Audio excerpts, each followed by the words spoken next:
Hola a todos, bienvenidos a este espacio académico virtual. Mi nombre es Luisa Fernanda Cruz, soy docente del área de Biología y Química del Colegio George Washington School, sede La Calera. Bienvenidos. A continuación, voy a explicar el contenido teórico de la guía número 1 referente al área de Biología, el grado 10. La voy a realizar a partir de la presentación titulada División celular. ¿En qué va a consistir? El contenido de dicho material vamos a hablar de ciclo celular, mitosis, meiosis y mutaciones.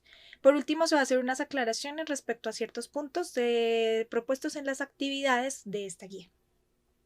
¿Qué es el ciclo celular?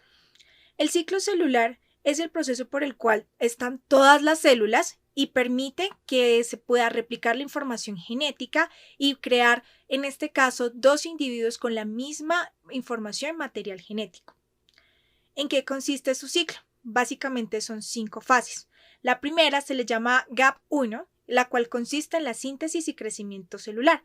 En este momento, la célula empieza a ralentizar sus procesos fisiológicos de nutrición, secreción de sustancias, para prepararse a la síntesis, que es la fase S, la cual permite que dentro del núcleo se replique el material genético o el ADN. Esto es importantísimo porque a partir de ello podemos seguir perpetuando dicha información o adaptándola para las presentes y futuras generaciones de células. Después de finalizar el proceso de síntesis, viene el fase 2 o GAP2, el cual prepara a la célula para la división del núcleo celular, que se conoce como mitosis, que como ustedes ya hemos podido evidenciar, tiene 5 fases. Interfase, que es la que acabo de explicar, luego vendría profase, metafase, anafase y telofase. Por último, se cierra con la citocinesis, el cual consiste en la división del citoplasma y del citoesqueleto con todos sus organelos para formar dos células totalmente independientes, autónomas, con el mismo material genético y diploides. ¿Esto qué quiere decir? Que contiene la misma información genética. Bien, vamos a hablar de la mitosis. La mitosis es la división de las células somáticas. ¿Qué son las células somáticas? Son el tipo de células que tienen todos los organismos vivos, tanto plantas como animales. Son las que le dan la estructura a los organismos. Quiere decir que nuestro cuerpo, para los humanos, tenemos células somáticas en la piel, en los músculos, en los huesos, los que conforman las neuronas, el tejido del corazón, estómago, hígado, etc. Son las que dan la estructura a los órganos y los tejidos que permiten que estemos movilizándonos y realizando todas nuestras actividades biológicas, al igual que en las plantas y en los demás seres vivos. ¿En qué consiste la mitosis? La mitosis va a tener 5 fases. Ya hemos explicado la interfase, que si ustedes pueden observar en el gráfico sería esta primera, donde podemos encontrar inicialmente un núcleo con el material genético que se está replicando y la formación de los cromosomas. ¿Qué va a suceder en la profase? En la profase, en el núcleo celular va a desaparecer la membrana nuclear y el nucleolo. El nucleolo es importantísimo porque se forma ahí la cromatina, que es la tinta o el material de donde se extrae para la formación de los cromosomas, que a su vez contienen el material genético. En la profase se encuentran los centriolos que empiezan a trabajar para formar el uso acromático. ¿Cuál es el uso acromático? Es esos tejiditos que ustedes pueden apreciar en las imágenes a lo largo de los ciclos que ustedes pueden observar, y son esos hilos que van a permitir unos procesos de separación de estos cromosomas. Si se dan cuenta, ya en la metafase empieza a formarse una línea del ecuador en todo el centro del núcleo, a alinearse los cromosomas de tal manera que se encuentren unidos a este uso acromático, para que más adelante, ya en el proceso de la anafase, se puedan tensionar estos hilos e ir separando los bracitos que conforman los cromosomas, como ustedes lo pueden evidenciar. Cuando ya sea en la anafase y iniciando la telofase, se hace esta separación, como ustedes se pueden dar cuenta. Recuerden que los cromosomas tienen un par de brazos, entonces quedan 2 pares de brazos. Entonces un par queda hacia el lado izquierdo y el otro hacia el lado derecho, tendiendo hacia los polos. Cuando ya estamos en el proceso de cierre, la telofase, si se dan cuenta ya empieza a generarse una presión en el centro del núcleo para ir formando como tal dos núcleos totalmente independientes con la información que cada quien obtuvo de estos cromosomas, que a su vez van a permitir replicarse estos bracitos para generar el otro par de brazos que le hacen falta para ser diploides. Aquí ya aparece nuevamente el nucleolo y la membrana nuclear para proteger el núcleo y permitir la regulación de las sustancias que ingresan a este.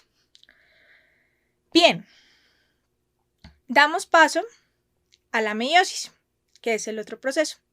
La meiosis es la división de las células sexuales. Recuerden que para los seres humanos las células sexuales vienen siendo el óvulo y el espermatozoide. Aquí vamos a obtener de una célula progenitora o madre, vamos a tener 4 células hijas en total, las cuales van a contener cada una la mitad de la información genética. Van a ser células completas. ¿A qué me refiero? Van a tener membrana celular, citoplasma, todo lo que compone la célula, pero en el núcleo donde se encuentra la información genética van a ver simplemente la mitad de la información. ¿Esto por qué? Porque a la hora de la conformación de la gestación para un individuo, se van a unir estas dos células para completar, en el caso de los seres humanos, 23 pares de cromosomas. En total son 46. Por lo tanto, cada óvulo y cada espermatozoide va a tener simplemente 23 cromosomas para que a la hora de la unión completen los 46 y se forme el individuo completamente y sea diploide. ¿Cuáles son las fases de la meiosis?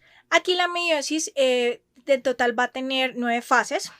Va a tener una interfase, como ustedes pueden observar en el dibujo. Tenemos 2 pares de centriolos, tenemos el núcleo y la membrana nuclear. Aquí empieza la preparación para la división del núcleo. Vuelve y juega.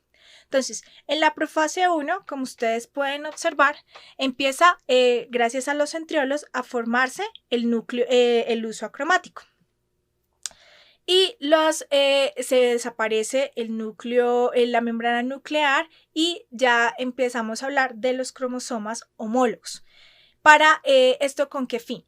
Aquí en esta primera fase lo que se busca es que la repartición del material genético sea variable para poder entregar esta información de manera mucho más enriquecedora a la siguiente generación. Entonces, los cromosomas homólogos están muy próximos, como les decía. Y esto a su vez permite de que se intercambien partes entre ellos como si estuvieran cambiando cromosomas. Este mecanismo sirve para generar más diversidad genética en la descendencia, mientras en el núcleo va a permitir que se vayan movilizando los cromosomas. Luego pasamos al proceso de la metafase, cuando los cromosomas empiezan a unirse al huso acromático, como ustedes pueden ver en la imagen 1. Y después, ese es básicamente lo que sucede. Ya se forma el huso acromático y se unen los cromosomas homólogos. Cuando entramos a la metafase, a la anafase, discúlpenme, son cuando empiezan a separarse los polos opuestos de estos cromosomas. Es como el primer ciclo. Tenemos los cromosomas homólogos, hay una primera separación y eso lo vemos en la fase, y ya en la telofase empiezan a formarse prácticamente tenemos la formación de 2 núcleos. Y tenemos, hasta ahí es un poco similar a la mitosis. ¿Qué sucede con la profase 2? En la segunda fase de la mitosis. Entonces, aquí ya tenemos 2 células diploides, pero las parejas de cromosomas son las réplicas, salvo por las partes intercambiadas en la profase 1, que no es la pareja original, ya que se separaban los cromosomas homólogos. Se trata de una división celular y con el mismo alguna diferencia esta fase ocurre en la mitosis, como les decía.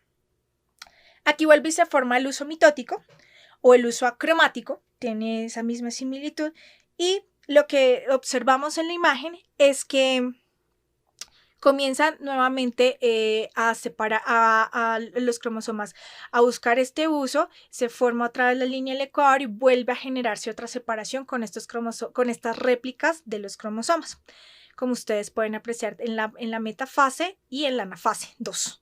Entonces ya se empiezan a separar y a su vez estos dos al tiempo ya comienzan a generar esta división, tienen el material genético repartido y quedan con la mitad de la información, como ustedes pueden observar al final del proceso, la telofase 2.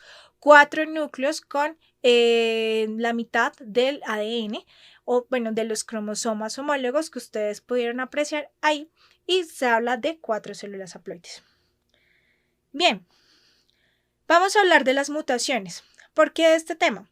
Porque en la medida que se hace la replicación del ADN, tanto en la mitosis como en la meiosis, la naturaleza puede cometer ciertos saltos o transcribir la información de tal manera que pues, no es la correcta y genera unos resultados en el cuerpo humano, en los animales, en las plantas, en todos los microorganismos.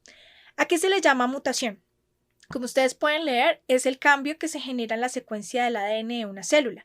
Las mutaciones pueden parecer errores o entre la división celular o la exposición de sustancias al ambiente que dañan el material genético. Entonces, como les decía, puede ser porque hay una mala transcripción de la información genética. Entonces, aquí ya hablamos del ADN que está compuesto de las bases nitrogenadas, adenina, citosina, guanina, timina, y puede ser que alguna de estas quedó mal copiada y eso permite que se generen ciertas manifestaciones fenotípicas, en ese el caso de la polidactilia, que aparezcan 6 dedos cuando deberían ser 5, problemas de salud también se pueden considerar mutaciones, como el cáncer, como el Alzheimer también puede tener esa característica, este origen genético.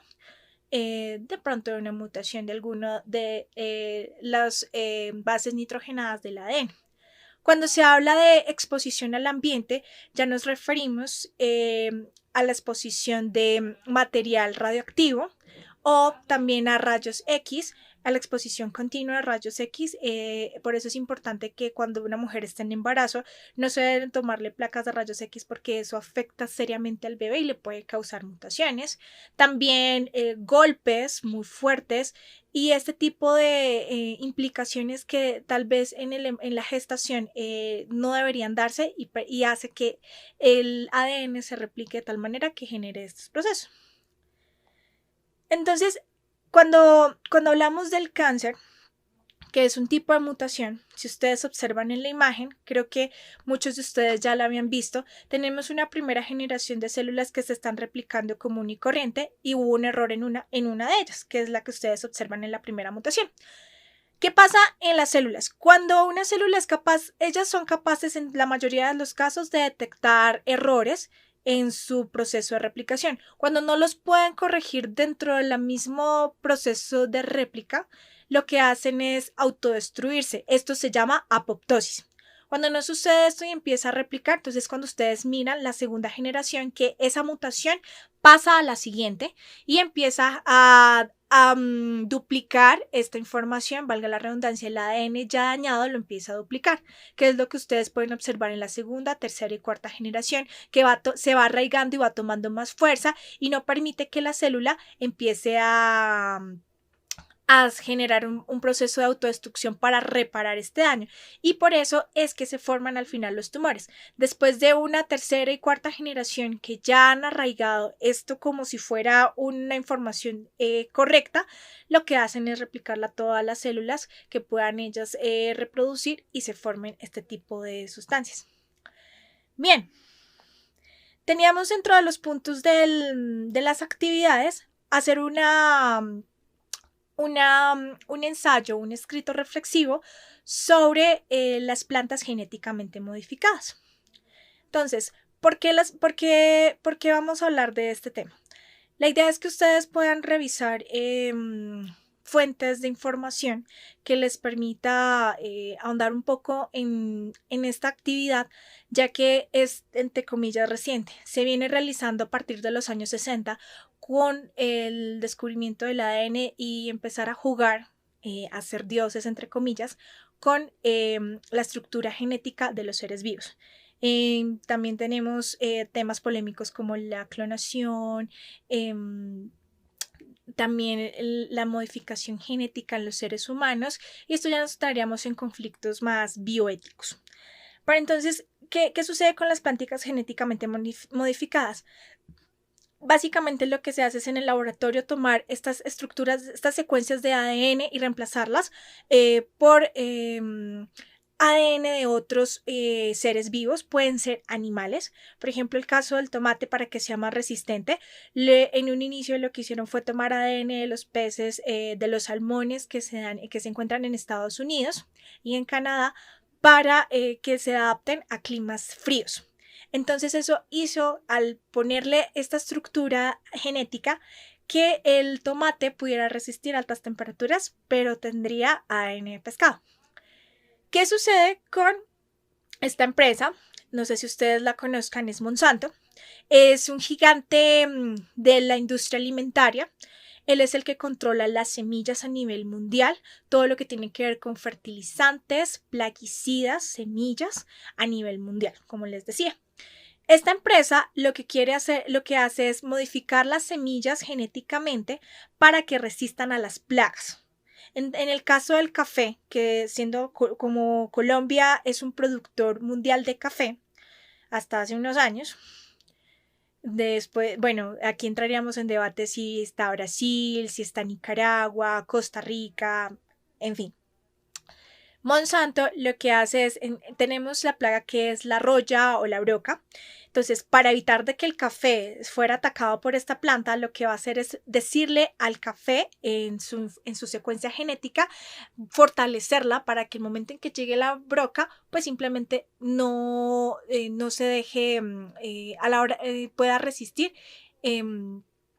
el plaguicida para la broca y no se ve afectado, porque si utilizamos plaguicidas en plantas silvestres, ustedes saben que se acaba tanto con la maleza como con la planta que es de utilidad para el ser humano.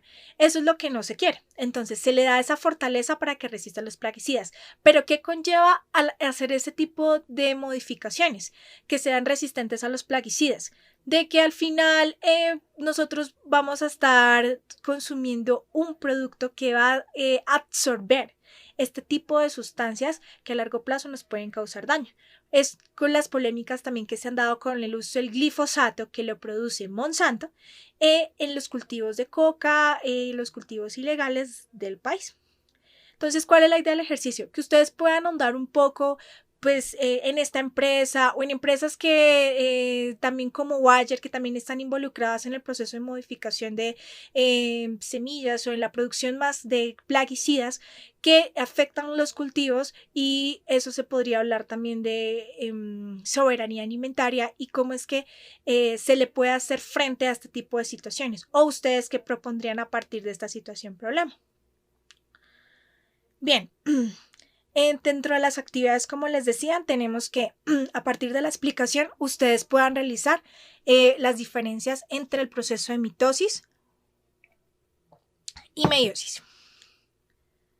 Tenemos también, discúlpenme chicos, tenemos también el hacer la definición de lo que ustedes, del origen del cáncer, como ustedes pueden ubicarlo desde las fases, si se encuentra en GAP 1, en síntesis o en GAP 2. Si no encuentran esa información, tratan de definir ustedes con sus propias palabras a partir de lo que se encuentra en la guía y lo que se ha explicado, donde posiblemente en estas fases podría estar el cáncer.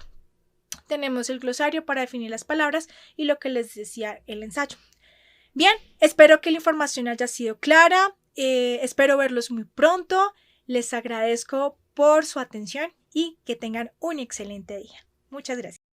Como ustedes pueden evidenciar, sobre la pantalla tengo mi correo electrónico con el cual ustedes pueden escribirme para solucionar cualquier duda que tengan respecto a las guías de trabajo o a las clases presenciales que tuvimos. No se olviden también de utilizar la plataforma institucional CICE a través de comunicados, también para hacerme saber todas las dudas e inquietudes que tengan de tipo académico.